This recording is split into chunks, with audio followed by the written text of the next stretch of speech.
Boa tarde, sejam todos muito bem-vindos a mais um episódio do podcast da OAB, subseção de Porto Ferreira.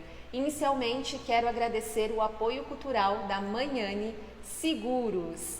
E dando início ao nosso podcast, hoje o tema a ser abordado será as modalidades de contrato de trabalho e os direitos dos trabalhadores. O nosso convidado de hoje é o advogado Dr. Alessandro Lamelas.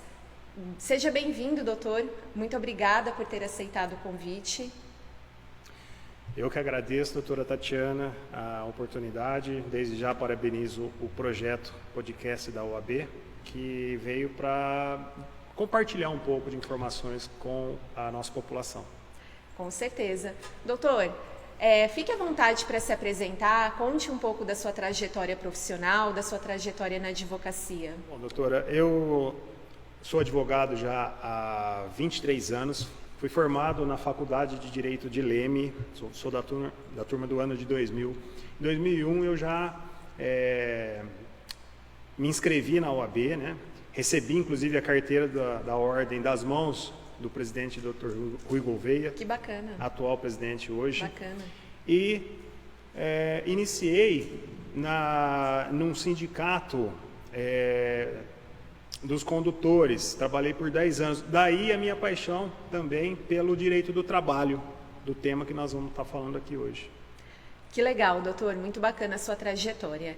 E, doutor, dando início ao nosso tema, contratos de trabalho, as modalidades de extinção dos contratos de trabalho, explica para nós quais são os contratos de trabalho que existem hoje em dia e qual é o mais usado.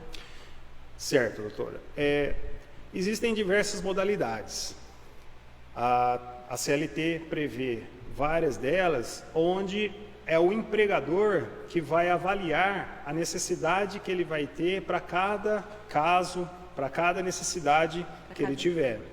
Então, temos contratos por prazo determinado, né, onde a empresa, pretendendo ali ter um projeto específico para ser desenvolvido, ela pode contratar por prazo determinado. É aquele contrato que tem o empregado, ele sabe o dia que começa e sabe o dia que termina também. Tem uma data fim específica. Exatamente.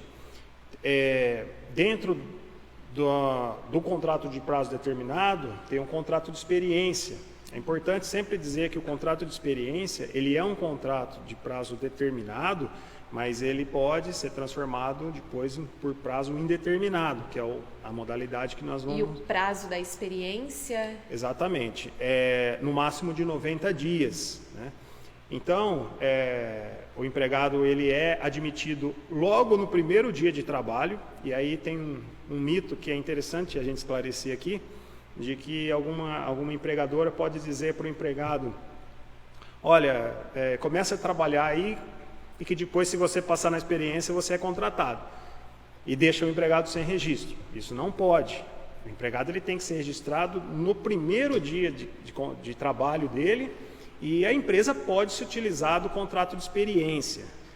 Ao final desse contrato de experiência, se a empresa não gostou do empregado, ou o empregado não se adaptou às suas funções, eles vão fazer a rescisão e vai acertar.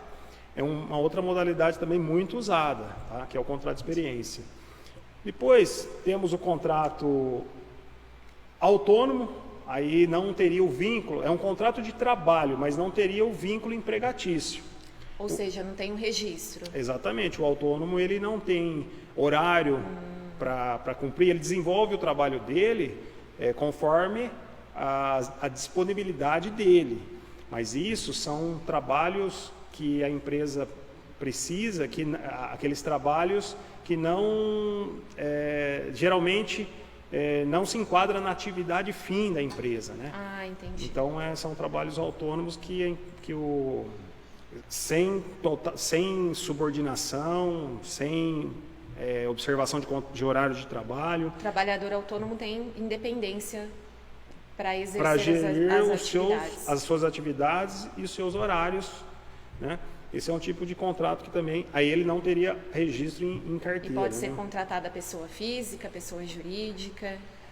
Sim, exatamente. Nesses casos também pode ser contratado pessoa física ou pessoa jurídica em contrato de trabalho autônomo. Existem outros, né? Que a reforma trabalhista trouxe, o contrato de trabalho intermitente. Diferente do que muitas pessoas também pensam, de que esse contrato ele não teria registro em carteira, ele tem sim que ser registrado. Mas intermitente, ele trabalha apenas eventualmente. Posso dar um exemplo, um garçom de um restaurante, onde o restaurante pode necessitar daqueles serviços em horários específicos ou dias específicos da semana de maior demanda. Não necessariamente todos os dias. Exatamente, então ele pode criar um trabalho intermitente. Empresas que desenvolvem festas, que a cada 15 dias tem uma festa, já fica um empregado em stand-by aguardando. E tem o registro acontece normalmente. É necessário esse empregado estar registrado e ele vai receber as verbas dele de forma proporcional aos dias e às horas que ele trabalhou. Né? Então, são algumas das modalidades que tem ao lado daquela que é mais utilizada, que é o contrato de trabalho por prazo indeterminado, né?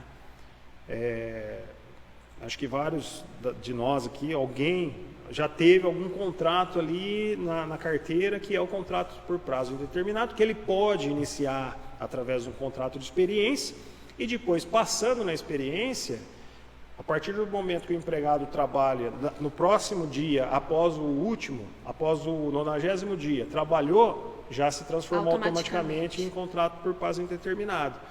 E aí sim, é um contrato que teria data para começar, que é exatamente no primeiro dia de prestação de serviço dele, mas a rescisão dele fica sem data. E aí vai depender a rescisão da vontade da empresa de rescindir, da vontade do empregado de rescindir, ou de algumas situações que possam ocorrer, que seria tema